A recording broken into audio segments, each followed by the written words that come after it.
លេខបង យើងដាក់លេខក្នុងចិត្តមួយនេះណាមួយបងសរសេរលេខក្នុងចិត្តរបស់យើងម្នាក់មួយអូខ្ញុំចូលឃើញលេខដែលយើងស្រឡាញ់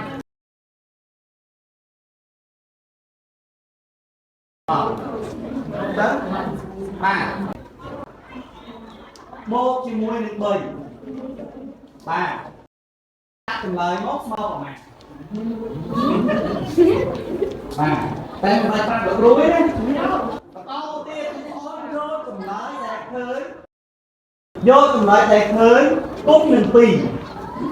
ចម្លើយដែលយើងបកឃើញមិញណាយកទៅគុំនឹង2បាទហើយវិញណាទៅទៀតអូនបកបន្ថែម4ទៀតយកចំណុចដែលគុំឃើញមិញណាបកបន្ថែម4ទៀត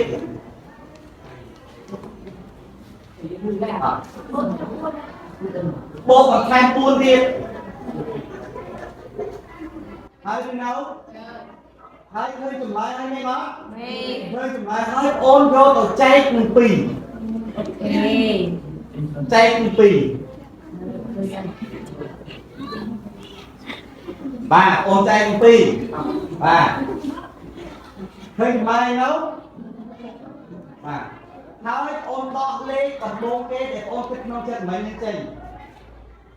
ដកលេខដែលយើងបានគិតក្នុងចិត្តមិញណាលេខដំបូងគេដែលអូនបានសរសេរហ្នឹងដកចេញណា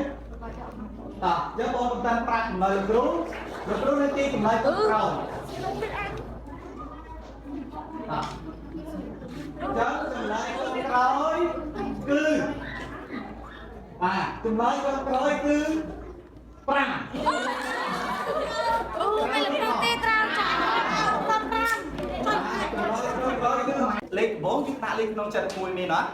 ក្រោយមកទៀតយើងដកលេខក្នុងចិត្តរបស់យើងមួយចេញណាចឹងហើយបានជាចម្លើយដែលយើងឃើញស្មើ5ទាំងអស់គ្នាដោយសារតែលេខនេះគឺបានកំណត់រួចស្រេចហើយគ្រាន់តែវាជាល្បែងយើងលេងកំសាន្តលេងឆ្លាតតែប៉ុណ្្នឹងយល់ទេ